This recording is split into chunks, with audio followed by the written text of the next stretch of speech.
It's soft. It's squishy. It will kill anything it deems a threat to its master with unflinching cruelty. It's the Plush Golem.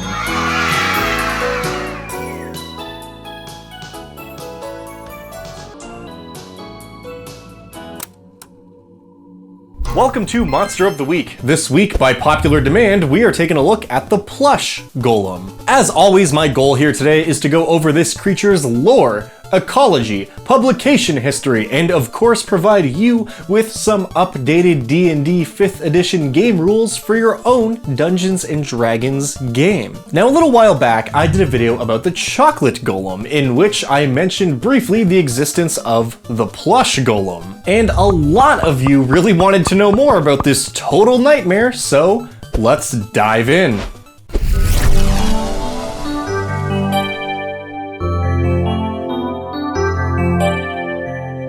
The Plush Golem itself shares a few similarities with many of the other golems you've probably seen before in D&D. However, rather than being made of clay or even flesh, it manages to be much more horrific, all the while being built entirely out of soft fabric and wool stuffing. Believe it or not, this artwork still haunts me. Like all golems in D&D, it's not a sentient creature, think of it more like a robot animated by magic.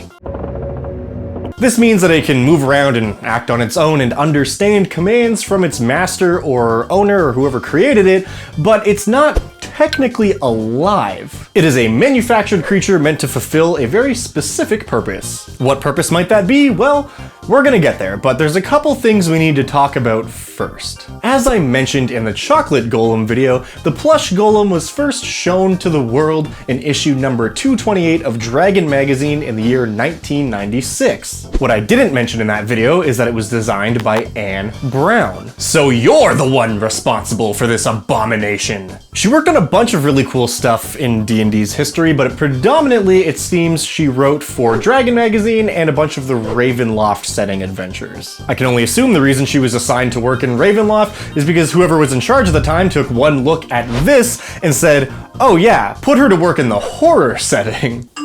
Oh, my computer has an update. Something I do always find really fascinating about golems is because they are created creatures, there always has to be a method of how to create them. So how would you go about making a plush golem?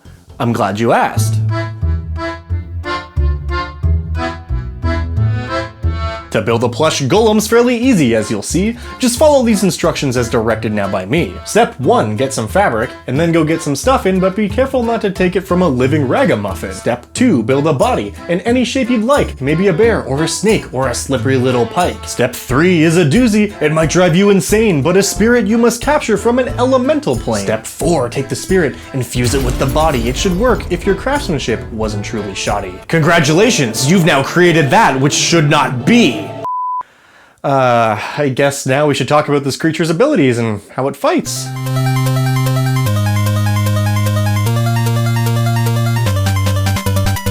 You would think that a golem built to essentially be a giant stuffed animal would be pretty weak. You would also be pretty dead for thinking that, because don't forget, it's infused with magic.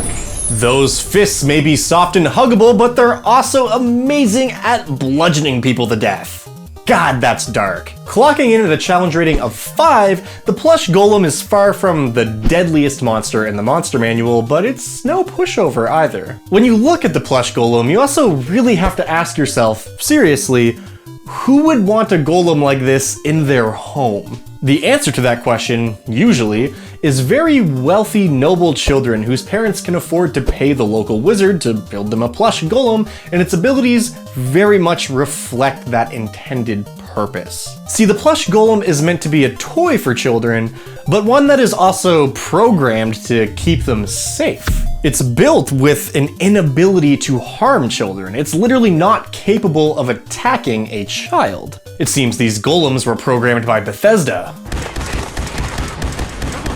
Now, what constitutes a child is potentially very different depending on who you ask and what race the person you're asking belongs to. But for the purpose of the Plush Golem, the definition of a child is very much defined by its creator. It also has a reaction called interpose that allows the golem to step in and take damage in place of any other creature it chooses that's within 5 feet of it. So if someone were to try and attack its master, this wealthy noble child in most cases, the golem is going to be able to step in and run interference and hopefully give them a chance to get away. Lastly, I gave the Plush Golem 2 spells. These spells weren't part of the original creature's stat block, but I figured a creature like this might be able to cast both Featherfall and Light. After all, kids are always falling down and sometimes might get a little scared of the dark. It also has a false appearance ability where if the golem is laying perfectly still, it's indistinguishable from a regular giant stuffed animal.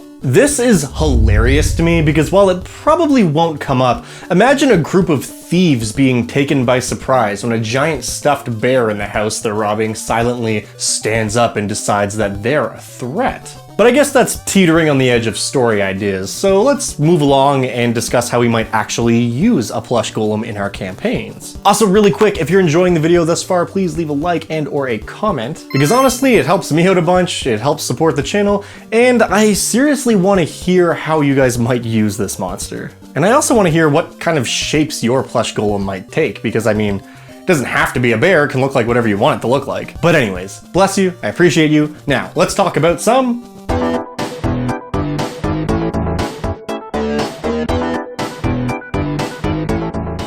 golems are frequently shoehorned into the role of either protectors or bodyguards. This makes perfect sense because they're constructs not really considered to be alive and are therefore considered to be expendable, and they can also only really follow orders and don't do much thinking for themselves. So first and foremost, if you have an important child NPC in your campaign, giving them a plush golem guardian is not only a really fun bit of flavor, but it could be a potentially serious threat to anyone the golem views as dangerous. And as I touched on just a minute ago, what a cool monster to throw in the mix when the party is attempting a heist on some noble's mansion. And of course I do think it's worth noting it doesn't necessarily have to belong to a child either. Maybe a wizard opens up a tavern where there are musical performances done every hour by a band of plush golems. Yes, I am 100% proposing you incorporate ye old Chuck E. Cheese into your D&D campaign. Or, for something a bit more horror-driven, maybe the players find themselves exploring an old abandoned town that was wiped out by a plague or war or some other nefarious force.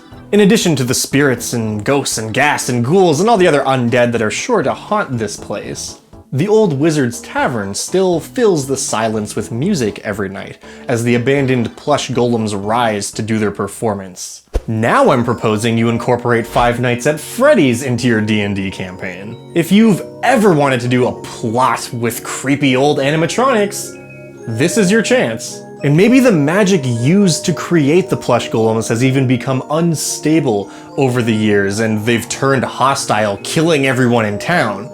Except the children, of course. I don't know why, but that's so much creepier. If you're in a setting like Ravenloft and you want to go completely over the precipice of messed up storylines, maybe the kids even orchestrated the whole thing by convincing the plush golems all of the adults in town were a threat. Oh man, and this is why I love this monster. It can be a genuinely wholesome and sweet guardian of an innocent child in some games, while being an icon of abject horror in others. So if you want to use this monster in your D&D campaign and you're not playing Advanced Dungeons & Dragons, but you are playing 5th edition D&D, in the description down below, you'll find a link to a Google document which contains the stats and everything you will need to run this monster at the game table. And if you are one of my incredible patrons, there's also a link to the Patreon page where you can find the Dungeon Dad exclusive Patreon stat block with all the beautiful layout and PDF formatting and all that cool stuff too. And if you're not already a patron, consider checking it out. It helps support the channel and definitely helps keep all these lights turned on. Oh my god, it's so hot in here. And speaking of patrons, that reminds me, it's time for Patron of the Week. This week's randomly selected Patreon shoutout is dedicated to Rock and Roll Joe. Thank you so much for the support, for the rock, and for rolling. And thank you for watching.